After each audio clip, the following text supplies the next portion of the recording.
This is Michael McKeon, a.k.a. Morris Fletcher, a.k.a. Chuck McGill. You know who I am. But it's time for Inside the Gilliverse with Eric Broadbent.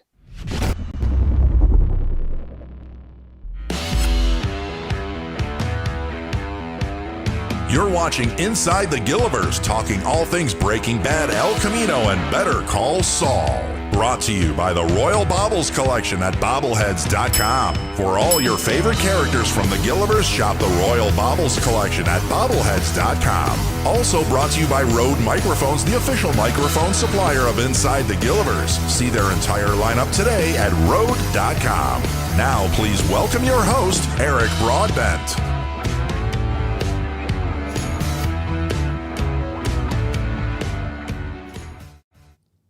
Good evening, everyone, and thank you for joining us for season two, episode 5 of Inside the Gilliverse, where we talk all things Breaking Bad, El Camino, and Better Call Saul. My name is Eric Broadbent, and it comes with great pleasure this evening to welcome tonight's guest. You know him as Kevin Wachtell, CEO of Mesa Verde, on the greatest show on television, bar none, Better Call Saul. Welcome to my good friend, my new good friend. It seems like an old best friend the way you've been talking to me this week, Mr. Rex Linn. Rex, how are you? Well, I'm fine, Eric, but I'm looking. Do I look bald? No, no, it's just lighting. Yep, you got a whole nice. I've got a little. Okay. No, it's just the lighting. Yep. Okay. It's good. Right. No, you're looking good. Nice full head of hair. Yep. Good. I'm glad to be here, brother. How you doing? I'm doing good. And listen, don't feel bad. I've got the big forehead going on here with the glow and everything. I try to put powder on and stuff like that before. I'm like, screw it. Who cares, right? If I had your hair, I'd be making a lot more money. Oh, right. I don't know. Yeah. I like the goatee though. We got that going on together, and mine's getting same color almost. Yeah, I'm a little further down the road than you. Little further, and we are a little further down the road. But you're familiar with my stomping grounds here a little bit up here in Ontario, Canada. I am indeed. You know, Canada. I told you on the phone. Canada is one of my favorite spots. I love the Canadian people. Hello, Big Rig Tater. I love the Canadian people. I love Canada, but my favorite place always has been, I've been all over Canada except for Nova Scotia, but my favorite place would be Alberta, and more specifically Calgary, or as they say, Calgary. Calgary, yeah. Love that whole area, Banff and all that area, yeah. Nice. Well, you definitely got to take, when you get a chance, you and Reba, or do yourself, or whoever, if you're working, whatever, get to Nova Scotia. Now, I haven't been to Calgary. I haven't been. It's beautiful. It's beautiful. I heard it was great. In 1 year, I was on the East Coast, the furthest east, and then I was on the West Coast as well in British Columbia. And, you know, they're both so opposite, but so beautiful. So I hope you get a chance to see it. Yeah, no, I love Canada. It's good. It's nice. I think we're a nice bunch up here. We've still got some idiots running around loose too, but it's a nice place. Yeah. Well, listen. It is an absolute pleasure to have you here this evening, and we've had some really, really fun conversations this week. We'll talk about some of those throughout the program, but I thought we would just kind of start something. A lot of times I forget to do this. I have it on my cheat sheet every week to ask every guest, and it's something that we do, try to do religiously, and we don't. There's a little thing I like to ask guests. It's like, okay, the Gilliverse, we say we take off into the rocket ship. The rocket ship leaves at 9 o'clock Eastern, and we fly off into this Gilliverse. And the Gilliverse encompasses everything that's Breaking Bad, El Camino, Better Call Saul. Anything that Vince Gilligan or Peter Gould touch is the Gilliverse. And in that Gilliverse, there's a smell, and there is a right answer to this. It could smell like a hockey bag. You know, here in Canada, that's our thing, hockey bags and stuff like that. But I'd like to know what your thoughts are. What do you think it smells like in the Gilliverse? Wow, that's a tough one right off. Who came up with this? Did you come up with this? I would love to take credit for it, but I did not. That's my, and I was going to say former, but he's not former. That's my co-host, Thomas Schnauz. You know that guy that writes some of those hits that you're involved in? Big Tommy, Yeah. You're killing me right off the bat. Okay, the smell of Gilliverse. What would be the smell of Gilliverse? Okay, well, right off the bat, I have to say bacon. Okay. Because everybody loves bacon, and everybody loves Gilliverse. Mm-hmm. So I'm going to say bacon right now. Okay. Smell of bacon. And then I'd say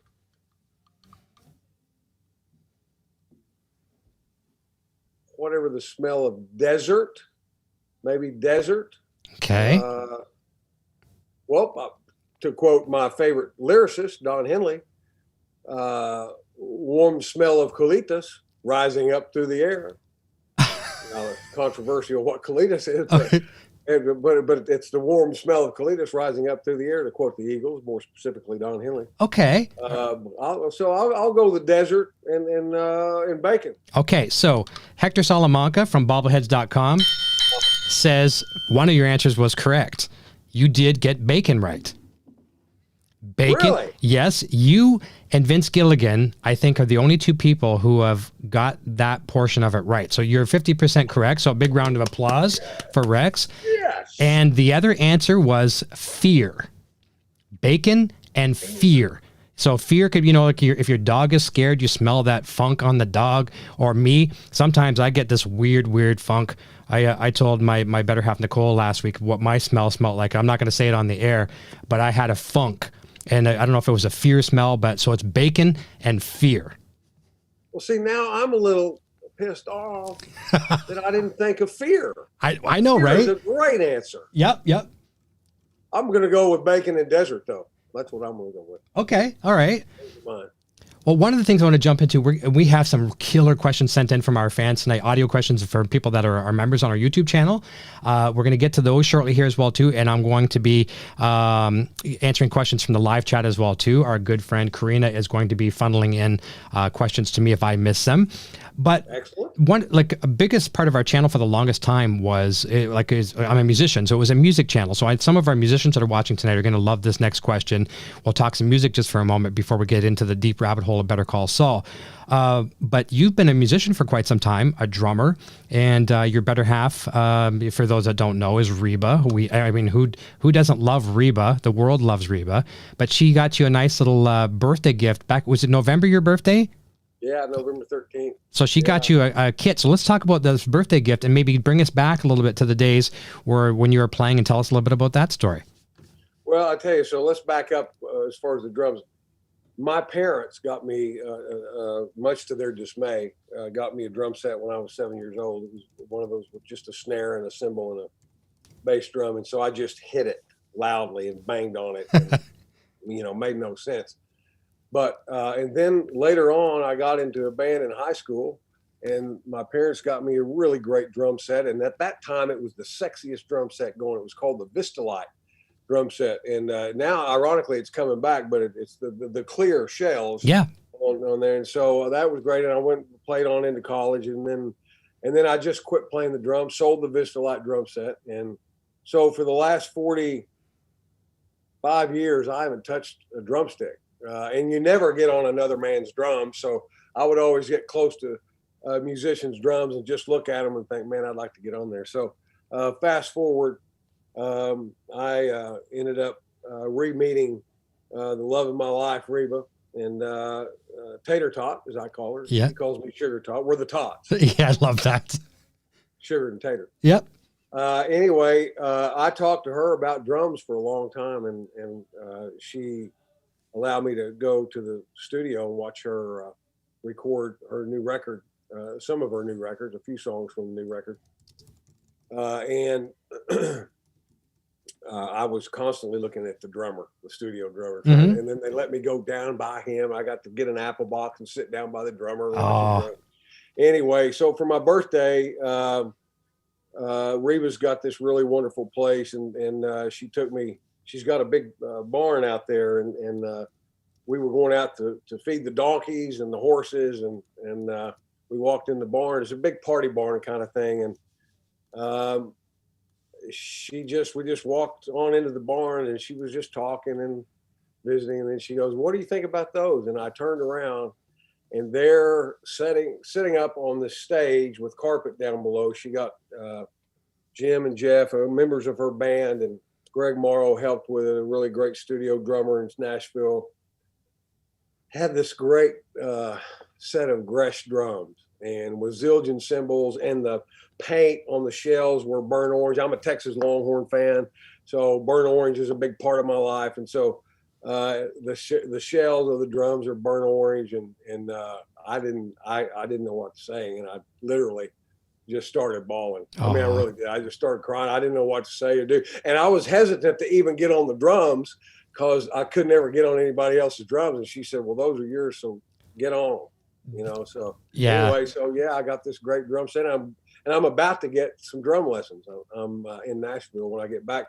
It's been, Reba knows this firsthand. I sounded terrible when I got on. Man. I sounded like I hadn't been on drums in 45 years. So. Well, that's right. You hadn't, so you can't blame yourself.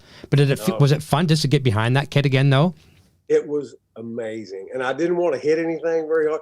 First thing I did was just touch all the skins of the drums, of the snare, and the floor tom-toms, and then I looked under the cymbals. You know, and I had to read the word Zildjian. Yeah, I'd make sure. Yeah, believe it. I was just in shock, and then I was afraid. And she had a whole holder full of like 20 pairs of different drumsticks. Find the ones that you want. The first 2 drumsticks out, and I started playing. I played. So when I was in elementary school in Spearman, Texas, I grew up in a little town called Spearman, Texas. I was in a band called the Professional Beach Bums. Okay, there were 4 of us, 5 of us, and we played 2 songs: "Wipeout" and Louie Louie. Oh, right on. So yep. I got on first and played Wipeout, and then I played what I played later when I was older. I played Inagata Davida, the drum solo. Oh, wow. The first 2 things I played on the drums, and boy, it sounded terrible. It was really bad, but it was sure fun to do it. I can imagine. Oh, yeah. I can't wait to see your progression. And as a musician, I'm really excited about that. And one day we'll jam. I would love to. That'd be great. I'd love to. That's awesome. Well, we've got some fan questions coming in already as well. This is good. This is from Ursula. I hear there are Star Trek cruises. What would you think of a Breaking Bad, Better Call Saul cruise ship, and would you be a guest on it? I absolutely love that idea. Would I be a guest on it? What do I think? I would apply for to navigate. I'd be the captain. I just see what it takes to. I'd get into take lessons, and I'd get on it. I'd like to navigate it. I'd like to be on it 24/7. Yeah. Can you imagine? I could see you or I both. We're on there. You know, we're little kids at heart. And hey, Captain, can I take the wheel? You know, and like, oh, don't worry about that iceberg that's up ahead. You know, we'll navigate it. Can you imagine a Breaking Bad, Better Call Saul cruise ship? I love it. Would be the greatest thing ever. Gilliverse on the ocean, right? The greatest thing ever. Okay, Sony people, who's ever anybody with a big credit card, a real limitless credit card, let's talk. Well, yeah, come to me, Kevin Wachtell from Mesa Verde Bank. Yeah. We'll get you hooked up. Paige and I we'll get you hooked up. Yep, and we'll make sure Kim Wechsler looks over all the fine details. Kim Wechsler will finalize everything, and we'll be rocking. That's right. That's right. Okay, we're going to do this. We're going to jump over to the audio questions. I've got 7 questions in a row from our members of the channel here, and our good friend Eamon here as well too. He's one of our 2 moderator heads. Eamon and Karina are our moderator heads, and we've got. Well, before we do that, I have to take a sip of my. Do coffee. it. Yes. From my Better Call Saul cup. There you go. Nice. Are you having a coffee? I have my coffee. Let's go. Awesome. Rock and roll. I'm drinking Gatorade tonight. No sponsorship there whatsoever. Okay, so the first question's coming in from Karina. And if people want to do this, we're going to answer as many questions as we can from the live chat. But if you want to become a member of the channel, you just hit the join button down below. It's $5.99 a month. And there's various other perks, including merchandise discounts. You can send in questions like these fine folks did. So here's one from Karina. She's our first off the hop here. Hi, Rex. My name is Karina. I am a huge horror fan, and you have said your love of horror as a kid influenced your interest in acting. Would you do a horror film if the right one came along? Good question. Oh, well, hold on a minute. Just hold on. Of course I would. You clearly didn't see Zombievers. I was half man, half killer beaver. Okay. On Netflix. You can get it. Called Zombievers. A friend of mine, Jordan, directed it, and he wanted me to play a deranged mountain man who gets bitten by a killer beaver. Okay? Mm-hmm. Killer beavers. Yep. And so I would turn into half man, half beaver. So to answer her question, yes, I would do another one. That was a throwback comedy. It was a comedy horror to the 1980s throwback horror films, but I would love to do a horror film. And really, I have pictures in my hallway here of Lon Chaney and behind the scenes photographs of Lon Chaney Jr., Bela Lugosi, Boris Karloff. And those were huge influences for me. And so I've seen just about every horror film that there is. And I really like the old ones, though, really. And people have asked me often, in case she's wondering too, I still think, although I'm really not sure I would classify it as a horror film, but I think the scariest movie I've ever seen was The Exorcist. Me too. I saw that as a kid in Canada. We talked about the Detroit border or whatever. So over in Detroit, there was a Channel 20 WXON, I think it was. This was back in the day of pay TV, like long before pay-per-view and stuff like that. It was pay TV come out, and you had to have these descramblers, like a box, right? And you'd pay the cable company, or it wasn't even cable companies, you pay these people, and you get these boxes, you could descramble the signal. And I'm at home in small town country, Ontario, Canada, like small, out in whatever. I'm probably about 12 years old. My parents left me home for the first time, or the first time that I could remember. It's a windy storm out there, and I'm descrambling. I'm watching The Exorcist by myself in the country, no lights. I was never more scared. It was the scariest thing that ever been. You know what's interesting too? If people watch it now that have never seen it, like the young people, like the great scene with her, and I even discussed this with her, with Linda Blair. I got an opportunity to discuss this, the mechanics of this scene and everything. But like when she regurgitates, throws up the vomit, and which was green pea soup at the time.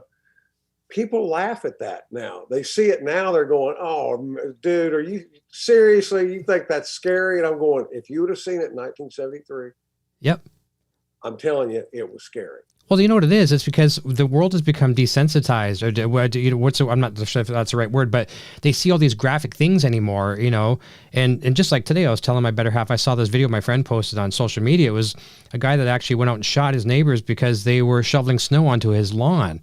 And we see these things that are so real that, especially the kids, like nothing scares them anymore because they see this shock and gore. It's everywhere. Oh yeah. Yeah. But that was by far the scariest film I've ever seen. Still I know. I know. And that's the thing too. Like, I mean, I don't know what the budget was on that. I'm sure it wasn't astronomical, but it doesn't have to be like Michael Bay explosions and all this kind of stuff to make a good, it's the writing, right? Oh yeah, absolutely. And they had the cast was impeccable. The writing had to be great. And the photography in it, man, all the shades and all the darkness and all the slow moving cameras, and it just was just amazing, man. Yeah. And it's what they didn't do. I mean, we expected like some jump scares and things like that, and there was a bunch of those, but it wasn't based on that, and you were scared about what was going to happen, and sometimes nothing even really happened. It was just the anticipation. Listen, that shot of both priests and the cameras, it's a low angle camera shot. Yeah. And it's up the stairs, and they're at the bottom of the stairs, and he's saying, Father Karras, don't listen to her. She will lie. The devil will lie. He's having that whole conversation with him. The camera's between both of their heads. Yeah. And you can see at the top, there's lights below in that room. And she's tied up in there. And I was in the theater like, dudes, don't go up there. There's no reason to go up there. Run away. Mm-hmm. Yep. I mean, golly, man. But you're right. It's the anticipation. And they're having this long conversation about what they're getting ready to do, and you're just going, well, you don't need to go up there. I know. It's like the blonde girl. I know. It's like the blonde girl in the cabin. I'm just going to go out for a smoke. Don't go out there, blonde girl. You're going to die. Right? Exactly. Yeah. So here is a question from, actually before a question, Karina says, tell Rex I went to the commemoration for the Exorcist steps in Georgetown a couple years ago. That's cool. Oh, fantastic. Nice. That's fantastic. From William Friedkin and William Peter Blatty, director and author, were there and met them both, she says. Okay, nice. A question coming in again. This is a fan submitted question from Robin Salazar. When you said you were tricked into reading for CSI Miami, what's the story? I love Trip. Oh, well, the thing is that they wanted me to go in and read for this homicide detective for one episode. And I just done a film with Kurt Russell, Breakdown. I just done a film with Harrison Ford. Both, the reason I bring that up I'm not throwing names out. Yep. It's just that I played cops. Mm-hmm. So, and with Kevin Costner, and I just said, if they want me to play a cop, just send the resume tape and tell me to make an offer. My manager called back and he said, they don't hire off a resume tape, so you got to come in. I said, I'm just not going to come in. I cringe every time I think about this story. So then they called back and said, well, Joe Chappelle is a fan of yours. He was one of the executive producers on CSI. He would just like to meet with you, and so I went there, and sure enough, and I saw like 4 or 5 actors. I wanted to get their autographs that were sitting in the room with highlighted dialogue, and they'd prepare it, Mm-hmm. Well, I got in the room and I talked to Joe Chappelle. We talked for quite a long time, and he said, look, I got to read you. Would you mind doing a cold reading or whatever? And so I did, and it was not very good, I didn't think. But so anyway, when I left, I was really mad with myself because I just thought these other guys had been preparing. There's no way I'm going to get it. And 2 days later, they called and I got the role. And then I ended up doing 9 episodes that year. And then the next year I did 13 episodes. And then the next year I did 19 episodes. And then they finally brought me on as a series regular. So I cringe every time I think about the phone call when I said, no, I'm not going to go on and read for a homicide detective. I know, right? And I think honestly, yeah. I think in my personal opinion, that was the biggest mark you made on me. I mean, until Better Call Saul come around, I've loved a lot. And I'll talk about this as a question later on in the program. But when I think back, I watched a lot of that show, and you were great, and that's a memory I'll always cherish as you're part in that show. Thank you. Yeah. It was fun because I got to be the smart ass, Yes. I didn't have to say, I wasn't a CSI dude, so I didn't have to say all their long, weird names and all the things they had to describe, and I could just. Yeah, that's right. No, and what's funny is like when you said you kind of said you didn't want to do it. I'm not sure if you know the whole story about Michael Slovis. But Michael Slovis was on the show a while back, and obviously a Breaking Bad alum. And, they reached out to him and, made the phone call, like, we'd like you to come and, and be director of photography and direct for us and whatnot. And he's like, he tells his wife, he says, no, I'm not interested. Hangs up, tells his wife. She's like, who's that? And it was like, oh, some production. They want me out in the desert. I don't feel like it. Then Sony or whoever sent them or AMC sent the dailies, or sent like an overnight package of the first season. And we saw the pilot, saw a couple other episodes. He watched the pilot and he tells his wife, I'm making the call. We're going to Albuquerque. Wow. Yeah. So same idea, right? Good move on his part. I know. And it changed a lot of things. He did great work on the show, man. He was great. He did. The stuff he did, man. Yeah, it's him, and of course you working with Marshall Adams. He's been on the program as well too. Just what they do. I mean, every shot that both those gentlemen do is as a postcard you could send to your friends. It really is art. I mean, I don't want to sound corny, but it's artistic what they do, man. Every other shot's a Picasso. I mean, it's just killer what they do. I know. They make us look good. Yeah, I know, right? Yeah, that's right. And we could have a show just talking about the behind the scenes things. Okay, I got a couple other text questions coming in a moment. Before we do that, we're going to jump back to our members. So here is one from Lori. Lori, I like to say about Lori, she's a good friend, and she's like the female Mike Ehrmantraut. She deep dives every question. Like she finds out, actually Michael Slovis, I didn't know that he played guitar and banjo and things like that. She did. I'm like, wow. And he was so impressed that she knew that. So here's a question from Lori. Here she is. Hi there, Rex. This is Lori. Can you tell us how did you get involved in duck calling? How many people did you compete against when you won the Oklahoma State competition? And how many did you compete against nationally when you placed 4th? Thank you so much. Great question. Great question. Lori. God bless you. I'm so glad you asked me that question. I was the 1987 Oklahoma State duck calling champion, whether you like it or not. My dad used to say, why would you tell people that? Why would you brag about that? I'd be proud. So, but it's funny. We didn't set this up, did we? Nope. We did not set this up. Nope. I just happened to have a championship duck call. Nice. session that sits right here. And Lori, I did such calls like this there were about 100 contestants. All right. I did little things like this. The mallard feeding call.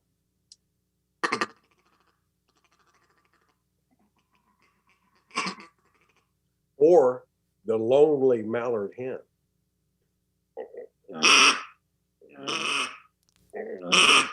Or the hail call. I'm so glad she asked that question. Can you believe I have that call there too? That's great. It just sits there. No, I didn't know you had that. But since how we're doing show and tell, I had no idea about a duck call, but I do know something you showed me. It was on your desk today. You've got some magic coins, magic buttons. Well, I just wanted to show you earlier. I have we get coins at the end of every year from Better Call Saul in our gift bag, and these are really cool coins, and they're from starting with me, season 2, 3, 4, and 5. That's really cool. That's one of them. This is one of them. This is my favorite because it was season 5, which is my favorite so far because I was in a lot of them. Lots of them, yeah. That's beautiful. 5 one, and then they got the 4. That's pretty cool. Yes, it is. And then I keep up here for good luck. And then this one's really cool. That's awesome. Yeah. So I have those and in my duck call. I'm so glad Lori asked me that question. It just got me excited. Of course, I'll never work again.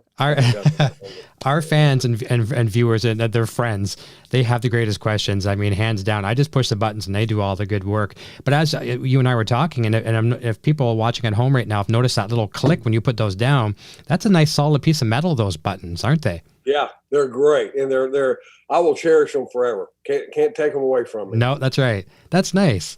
I got to talk to Tom and say, Tom, you got any extra buttons? I'll see if he can send me some. That'd be nice. I bet he will. He might. Tom's a good guy. He will. Is. Yeah, I sent him a pillow and I sent him a hat. I'll see if that works out and see if I can get a couple buttons. We'll see. Perfect. Yeah. We're going to jump over to another question. We're going to come back to the text ones momentarily. This is a question from Renata Rodriguez. She's one of our moderators here, and I think we have one from her husband coming up in a moment as well, too, or her hubby. Anyways, this is from Renata. Hello, Rex. I know you were born and bred in Texas, and you play that remarkably well in Better Call Saul, but also countless other shows and movies such as The Ranch, Monty Walsh, Wyatt Earp. Okay, so I guess what I'm asking is this legit? Or do you just play it up? Are you really a true blue cowboy at heart? A true blue cowboy at heart. Absolutely. I've always, I grew up around cowboys, but I've never been a cowboy. I roped for a long time, roped steers and little rodeos and jackpots. And so that's as close as I've ever come, really. I grew up in Spearman, Texas, and my father, who was an attorney, also bought and sold cattle. And so we had a ranch, some property outside of town. So every summer I'd work out there with the ranch foreman, Dale Hawkins. And but I always wanted to be a cowboy, and I was never good enough and never could really grasp it. I mean, a cowboy is a different breed, man, and you can't fake it. Yeah. You cannot fake it. And so I've never been one, but I'm absolutely answer your question. Yes, I'm a cowboy at heart. And that's why she mentioned some of the Westerns. One of the great moments in my career so far was standing on my horse. It was a bay horse. His name was Dallas, and we were outside of Santa Fe, and we were filming Wyatt Earp, and I played Frank McClary, who was one of the two brothers that got killed in the OK Corral, and they were filming me riding into town, into Tombstone, and they did exactly this.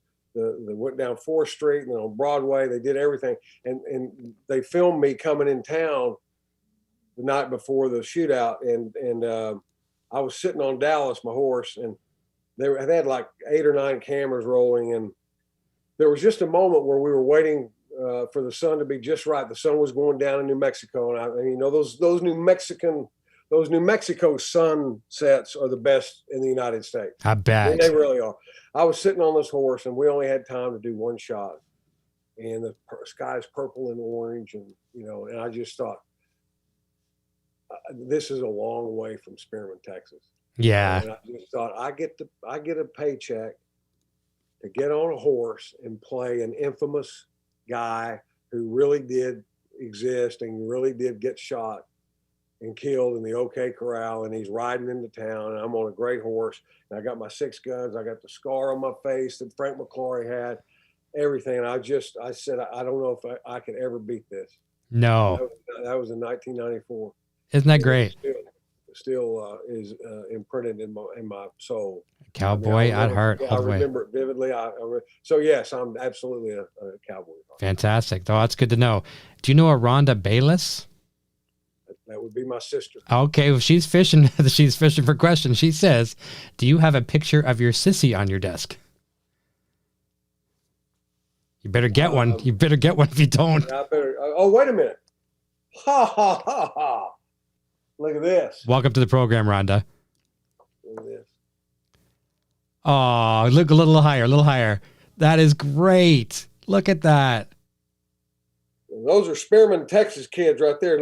Look at her now. Does she show up? Is she showing up? Yeah, she is. Adorable. Look at, wait a minute. Look at that good looking dude. Look at you got a little bit more hair than you do now. Well, look at that. That's Kevin Wachtell when he was little. He was studying banking then. There you go. There you go. So yeah, Rhonda, I do. Nice. I'm glad I saw that one. And Rhonda, welcome to the program. Nice to have you here. Okay, we're going to jump over to a couple text questions. This is from Haley. Haley says, "Hi Rex, I'm a huge fan and was wondering if you and Reba are going to be on an episode of Young Sheldon together in the future." Oh man, I hope so. We were talking about that today and yesterday.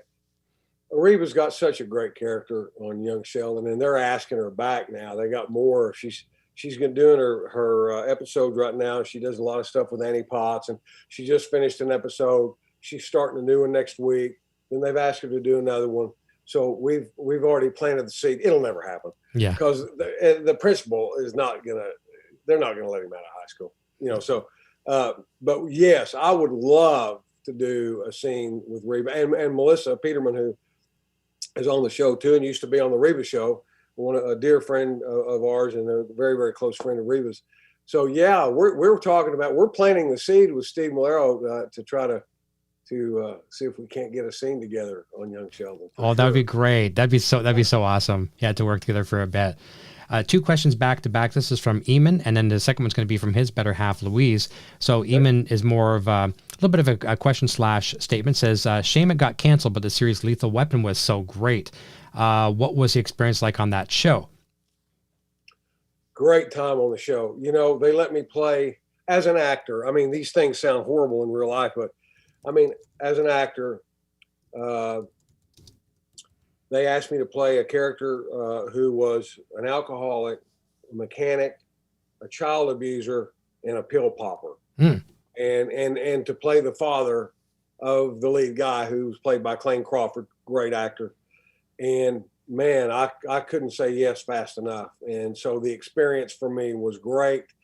Talk about a scar now. They had an amazing scar on this whole side of my face, and I got to wear a little hairpiece. I've always wanted to wear some hairpiece, just to have a different look. And I told them I'd like to have a comb over, and they were like, "Really?" I go, "Yeah, man. I like if he's that guy, let's get a comb over going." They made a great hairpiece for me, a comb over, and the experience for me was great. It was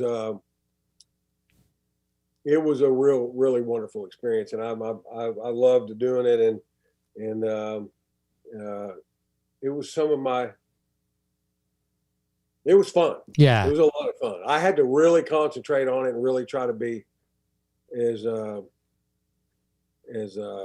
sort of sleazy as I possibly could and mean as I possibly could. So it's nice to get into that role, like outside of your normal things. Yeah. It was fun. That's good. I'm keeping an eye on time. We're doing good. 9:40 here Eastern Standard Time. We've got a lot of questions coming through. This a super chat from Andrew Nowak. Says, "Inside the Gilliverse rocks. Thank you for being here, Rex. You are fantastic." Thank you, Andrea. And she's got a question coming up in a moment too, is an audio question. And a super chat from Shawshank Victoria says, "One of my favorite scenes of you in the show was Wechsler versus Goodman with Bob and Ray. Could you take us through how it was filming the scene?" Oh man, that was amazing.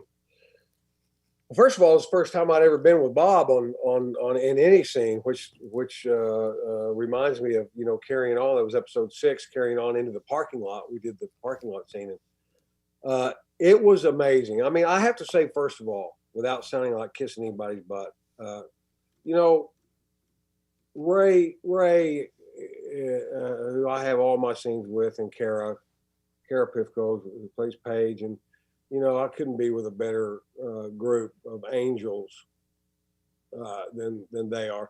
Ray is one of our best actors that we have too, and it's amazing that she's never been nominated. And I mean, at least the Rolling Stone got it right when they said she's the best dramatic actor of 2020, and I agree.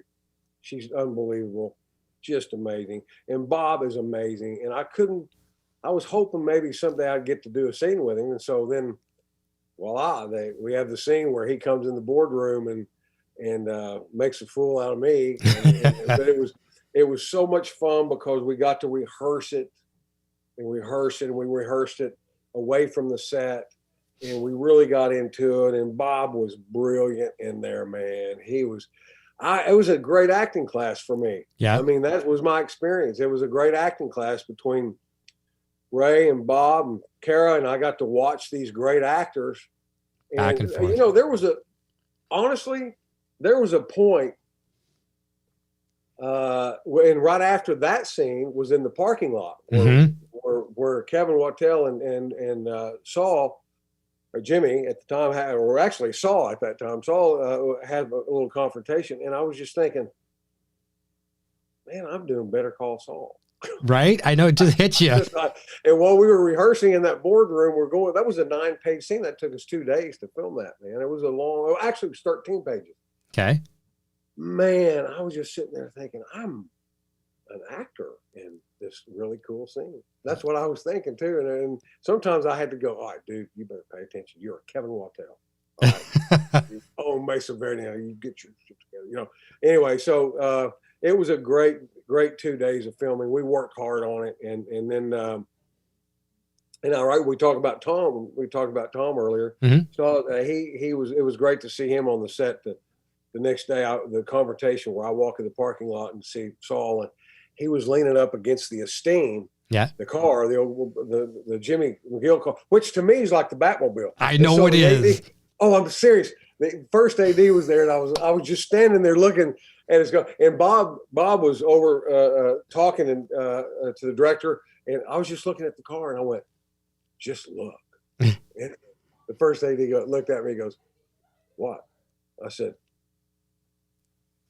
"It's Jimmy McGill. Look, this is his car, man." I know.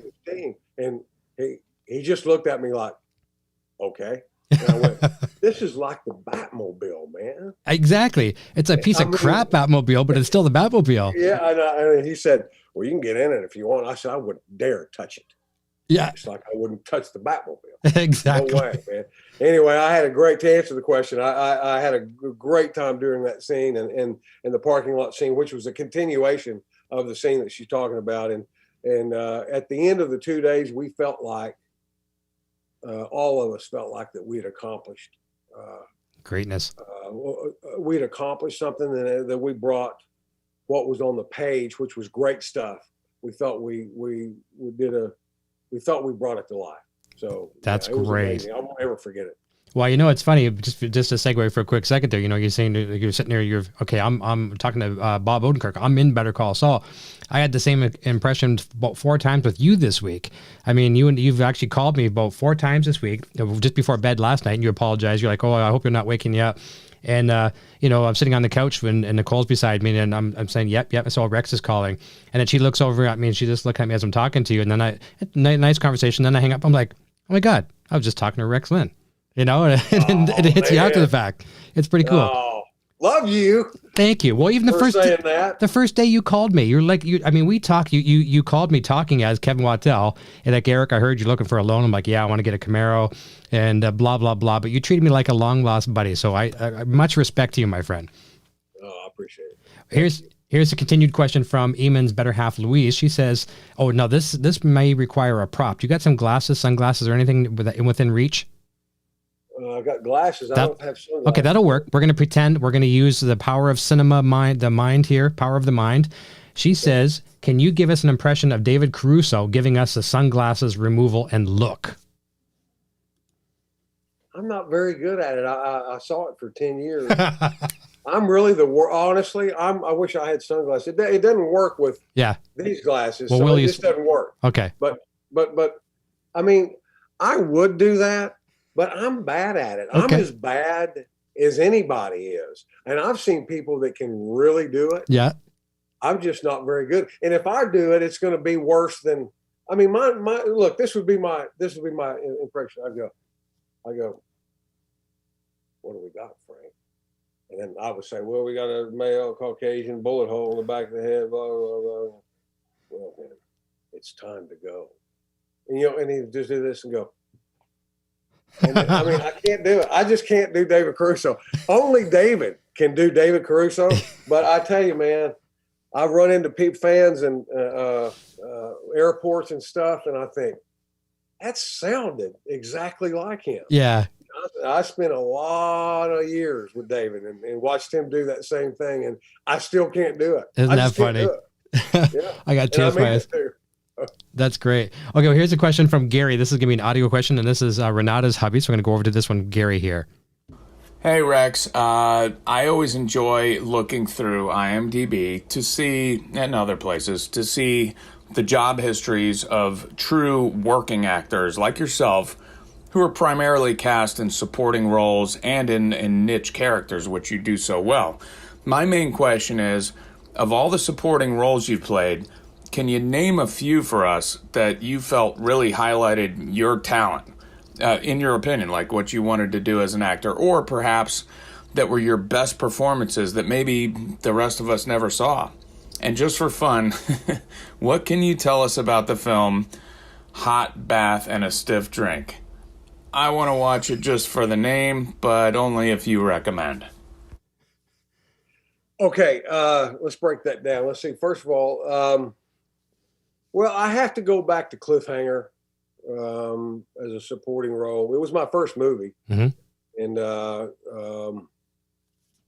would say that stands out as just because the people I was around, man, just they raised the bar, they elevated everything. John Lithgow, who's one of my dearest friends. I mean, and Sly's great actor, and we had a lot of supporting people that were really well trained actors from all over the world, and so it was a talk about an acting lesson for me. It was an acting class that you can't get. An acting class. So I have to say that. I would also have to say Breakdown, which never really got much advertising, but it turned into a cult film. It was a film I did with Kurt Russell. I felt really good about my work there. I don't feel great about my work a lot of times, but and then I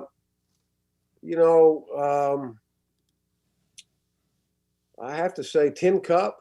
Okay. I like my work in Tin Cup, and it was certainly a character-driven thing, and I kind of built my character up as much as I could, and scratching and clawing for camera time, as much as I could, and I have to mention that. And then also, although it's very popular, and so I have loved Better Call Saul so much, and I'm not just saying it because we're doing Gilliverse. Mm-hmm.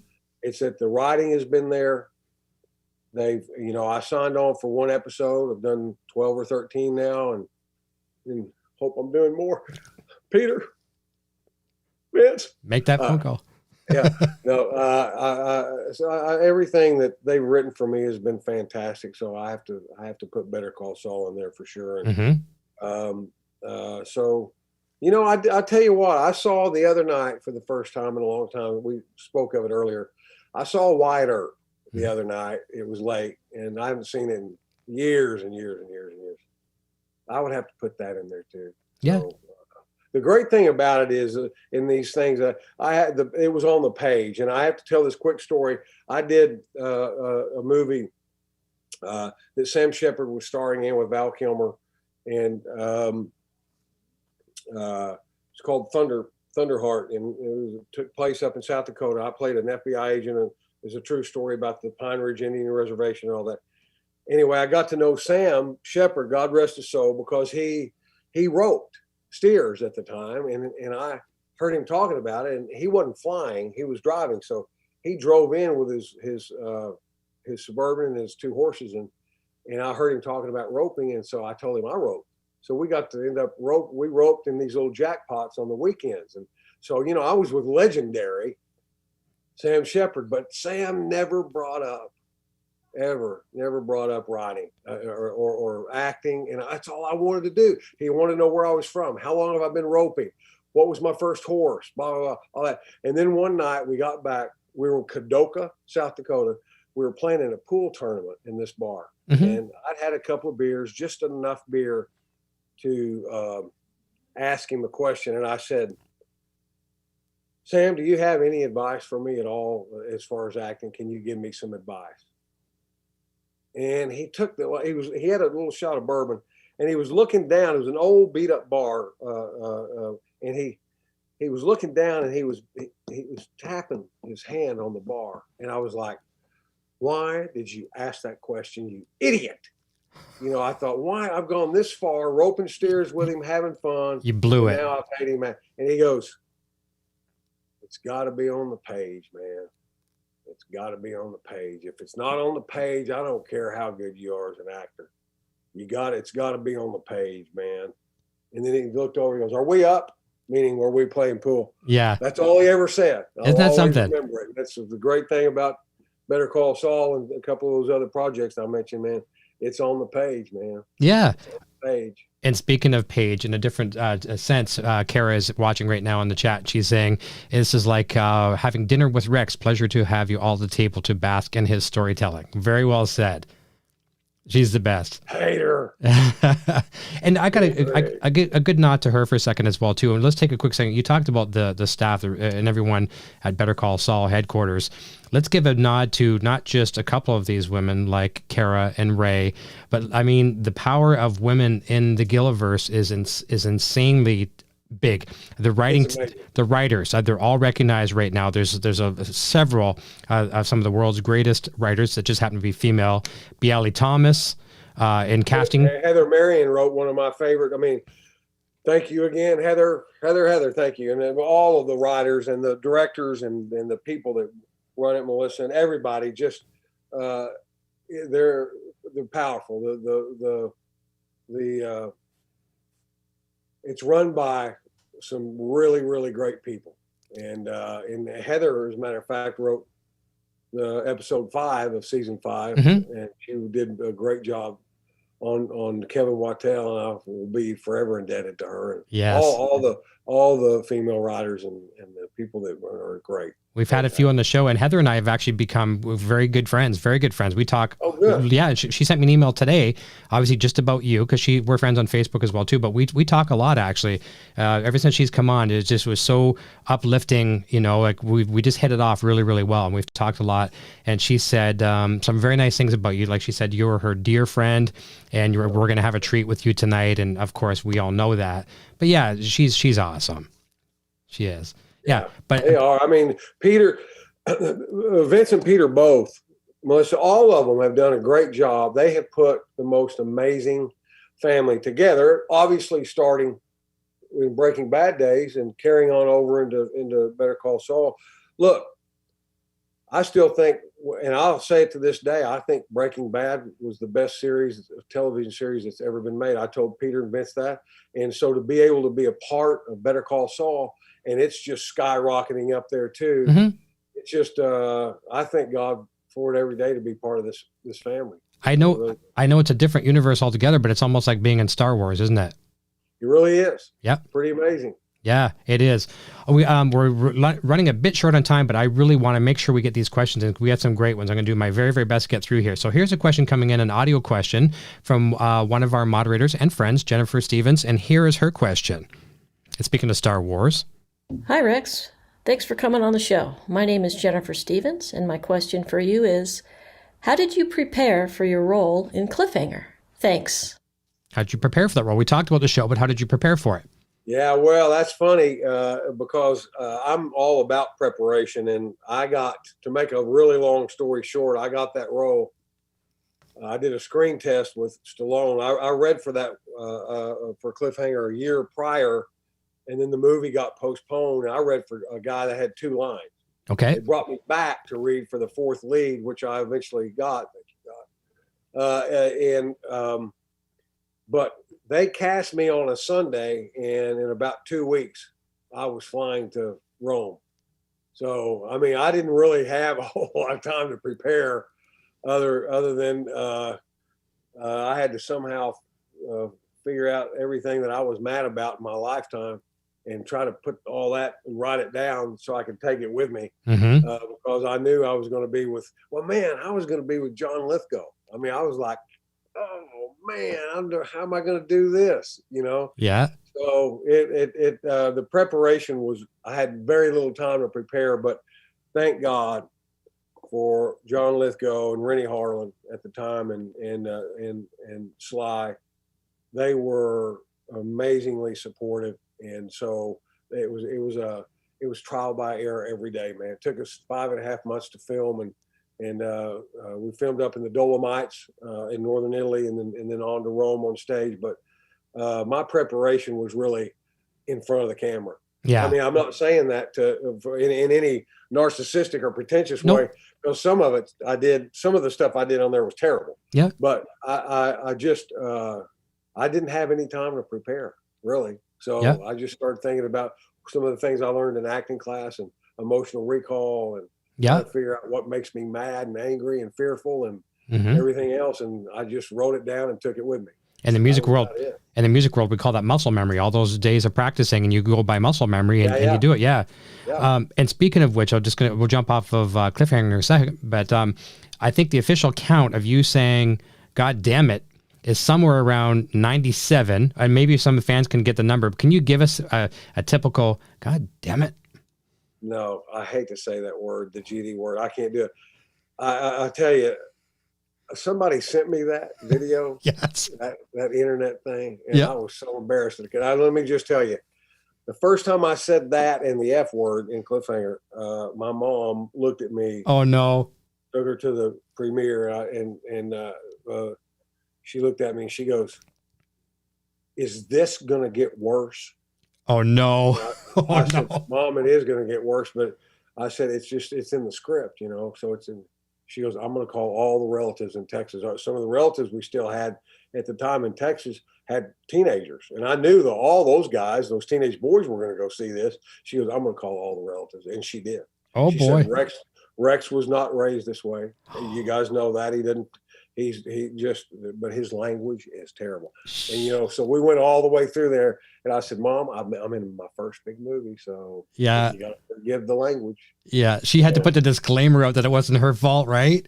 Yeah, no, exactly. I love it. Well, you know what? It's probably a good thing that we didn't go down that road, because we have 2 other great moms that watch the show on a regular basis. Tom Schnauz's mom watches, and Vince Gilligan's mom watches as well too. So yeah, so I'm glad I didn't. We behaved ourselves. I might have said the bad word, so it's all my fault tonight.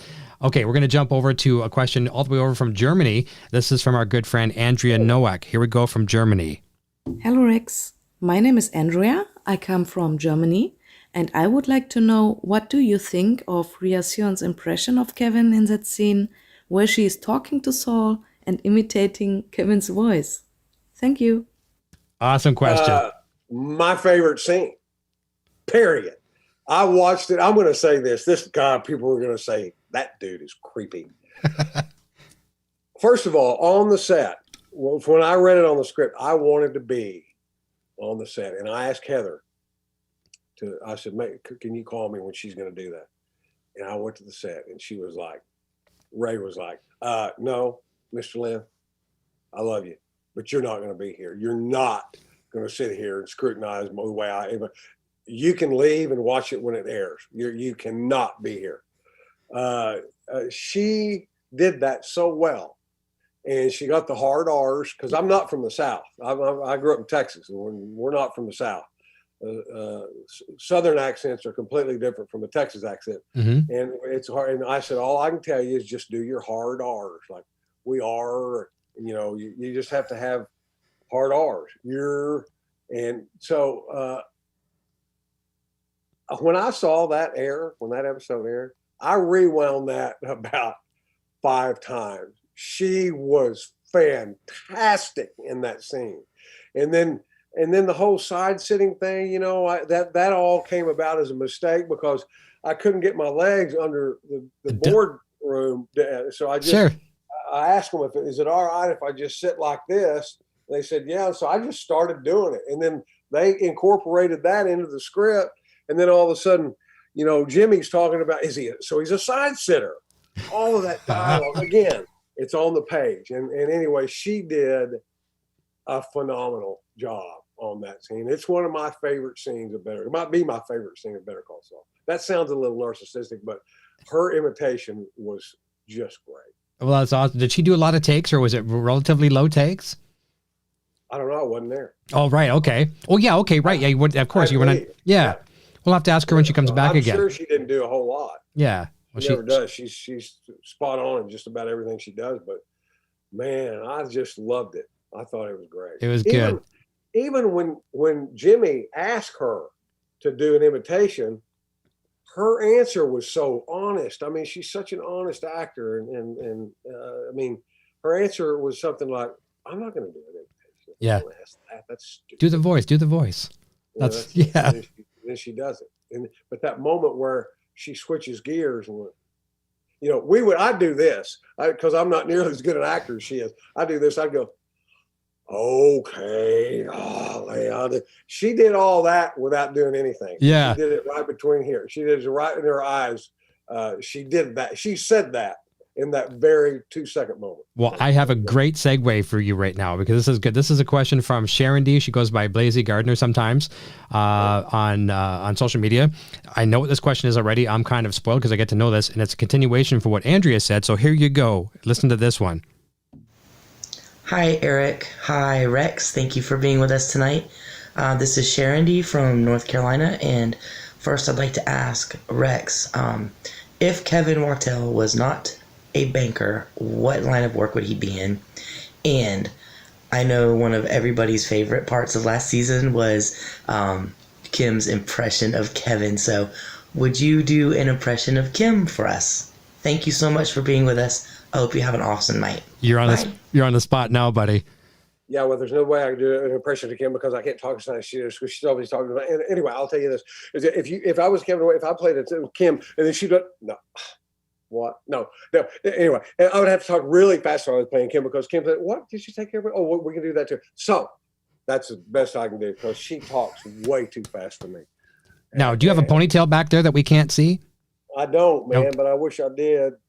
Although I don't know about guys that are bald and they have ponytails back there. I don't know. I'm not one for it. I think I'm jealous. That's why. That's it. Yeah. The other thing, what would Kevin Wachtell be doing if he wasn't a banker? How about a drummer? I know what no, although I'm wrong. He would be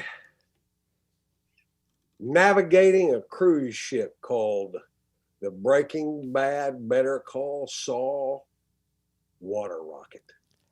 There you go. I like that. There you go, Sharon D. and Blazy Gardner. That is fantastic. That's a great answer. I like it. We've got I think a time for the last 2 questions here that are text questions coming in.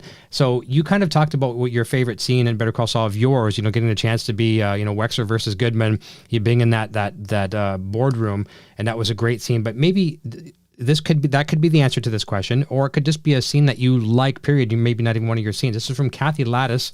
It says, what is your favorite Better Call Saul episode? Just as a fan outside looking in, is there another one that you would say is one of your favorites?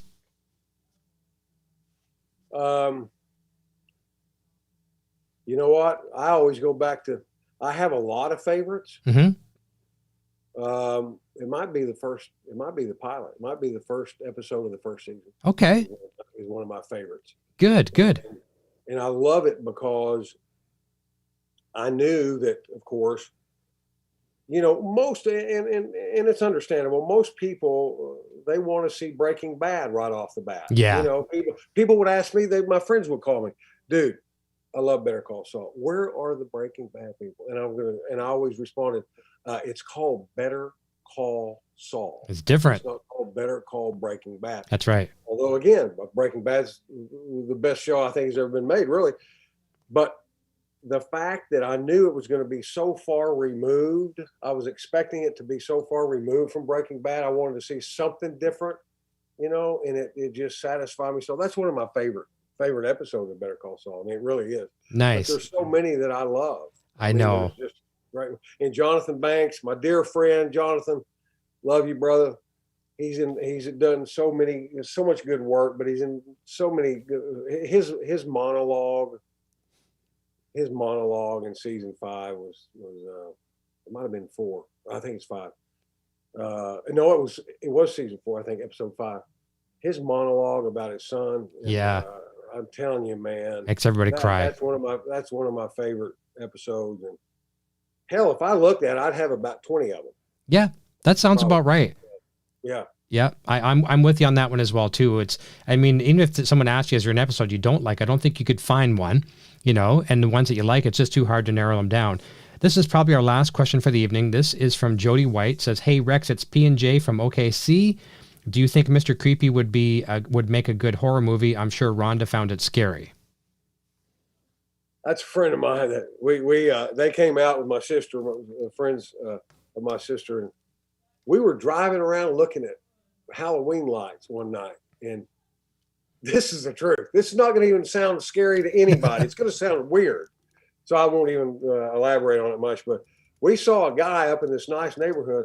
We saw him standing behind his big brick mailbox, and he was just standing there. So we thought, well, maybe he's going to break in or something. So we went up the hill and turned around and came back, and then he had already walked all the way across to the other side of his yard. It was the guy that lived there, and he was just walking around in the dark. And we kept driving up, so I nicknamed him Mr. Creepy. Okay. And, he was really weird, and so yeah, he would be good on Breaking Bad too. That's awesome.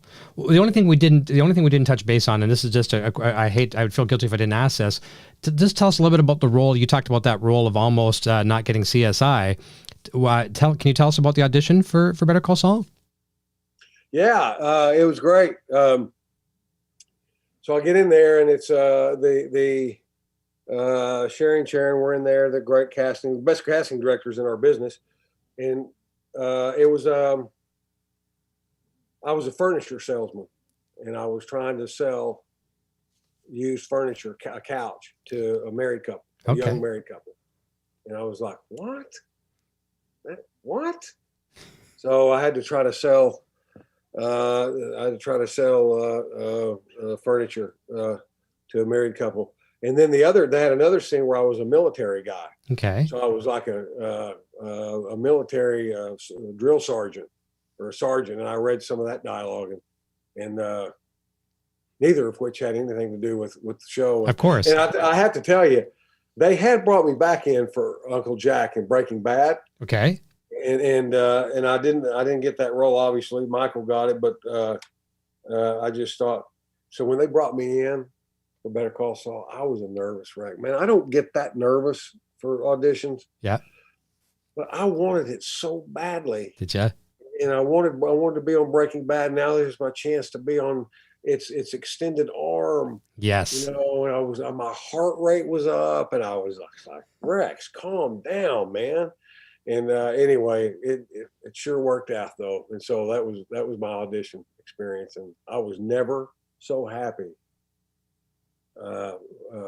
professionally. One of my moments in my career to get that phone call that I got the role on Better Call Saul, man, I was like, yeah, baby. I'm so happy for you. I mean, I can just imagine. So you probably said in your mind, I don't care what it takes. I am going to get this part. Right? Yeah, well, I tell you, man, I was praying. I got mad when I got that parking lot. I was mad. I didn't think I had a very good audition, but it worked out for sure. We're our own worst critics. We are. I agree. Yeah. I'm very happy. I've got a super chat from Jennifer Stevens. Thank you so much. And Kara says, a Better Call Saul cruise sounds amazing. Can you imagine doing Inside the Gilliverse, a live podcast in the middle of the ocean We got to make this happen. We'll Hey, I'd like to be. Listen, I can't navigate the damn thing, but I could be the MC. Sure. Be the MC, I think. I like it, man. I'm going to come and join you. I'm going to take the podcast on the ocean. I'm scared of the ocean. I'm not going to lie, but give me a couple beers or something, and I'll be all right. Be fine. Yeah, I'll be You'll fine. Be fine, Eric. Yeah. Well, listen, we are at that time, and it breaks my heart to have to say goodbye for the evening. It's not goodbye forever, because we're going to see you again soon. Hopefully we'll be seeing you, Kevin, leading that bank with Kara as well by your side in season 6. Fingers crossed. Hope so. Hope I get to see Kara again, and I want to see Paige and Kim and Bob and everybody. Hope it works out. I tell you what, it's been a hell of a ride, though, any way you look at it. And I'm just glad to be a part of Better Call Saul, and glad to be a part of Inside the Gilliverse, Eric. You've been great. You're a great interviewer, and keep it up, brother. Thank you. I'll come back anytime. I'll do whatever I need to do. I appreciate that. And just to clarify too, we had saw some comments that people confused too. We certainly don't mean a cruise during the times of COVID. We're talking way past COVID. This is there won't be a mask within 4,000 miles of this trip, because it'll all be gone, done, and we'll all be safe and healthy. I wish that to everyone, by the way, everyone out there. I wish you safety and health and happiness. Exactly. I'm a true advocate for safety when it comes to that as well too. I'm more than safe on that. But just before we go, I want to say thank you to you, obviously, for joining us this evening. And I want to say a big thank you to our sponsors, bobbleheads.com. Check out the links that we've posted, and in our description, you can pick out official bobbleheads from Better Call Saul. There's going to be some other great things coming, which I can't talk about yet, but to watch those websites. A big thank you to all of our YouTube viewers, our subscribers, our Patreon members, our YouTube members, people that buy our merch at Broadstash Boutique. And we also encourage you to stop back again next week, same time, 9 p.m. Eastern, 6 p.m. Pacific, where I'm going to be totally made fun of my Canadian accent by yours and Kara's good friend, Dennis. Am I saying it right? Boots Zakaris? I should say it with a Canadian boot. Boots. Well, I like to say Boots Zakaris. Okay. But either way, Boots Zakaris. Listen, you better buckle up, brother. Big Dennis is coming on, and you better talk about the GOAT. This is all I'm going to tell you. The GOAT. He better bring the GOAT on the show, otherwise I won't speak to him again. Okay, it's not speaking of not speaking to somebody. I'm not going to speak to you if you don't send me these videos that you've been promising to send me. Do it this weekend. Dennis, who plays Rich on the show, you guys know him. Great actor. I wouldn't say he's a great person, but great actor. No, he's a great guy. Karen and I bought him a goat, a little painted goat. It's just a little toy, just a goat, and he's made some movies. He literally is brilliant. He's brilliant at these little mini movies. Michael Bay with a goat. And the goat's famous. And I'm as a matter of fact, hold on. Do we have 1 minute? Yeah, we do. I mean, I know you got your hand, you're kind of busy with Reba and stuff like that, but you can send me a text message like you promised me. I will. Hold on a minute. I want to just show you what he did with the goat. I bet you keep your promise to Kara. On your logo. Hold on a second. So here is the Inside the Gilliverse, and the one that you used. And now look at the bottom right of this. This is what Dennis did. So. Okay, I can see it. You see the goat? Yes. See, that's the famous goat. Okay. He's made movies with that goat. Little miniature short films with the goat. The goat's famous. That's hilarious. The goat's going to have... Make sure he brings the goat on. Okay, the goat's going to have a bigger IMDb than you guys. Right? I'm sure he does. Yeah, no, I'm sure he does. That's fantastic. Well, we'll look forward to seeing Dennis next week. And by the way, Reba says hi to everybody too. So hi, Reba. Thank you for sharing the post this morning too, Reba. We appreciate that greatly. It's very nice of you. Well, listen, Rex, I'm going to say goodbye to you off the air. Don't go away. We'll say goodbye off the air. Thank you so much, everyone. Be safe this weekend, please. We want to get through this as fast as possible. Everyone wants to get back to work, and it looks like possibly March is resuming for Better Call Saul headquarters for filming, if all goes well. The more people adhere to social distancing and all that good stuff, the quicker that will happen. But listen, we'll see you next week with Dennis. And until next time, everyone, cheers and thank you so much. Good night.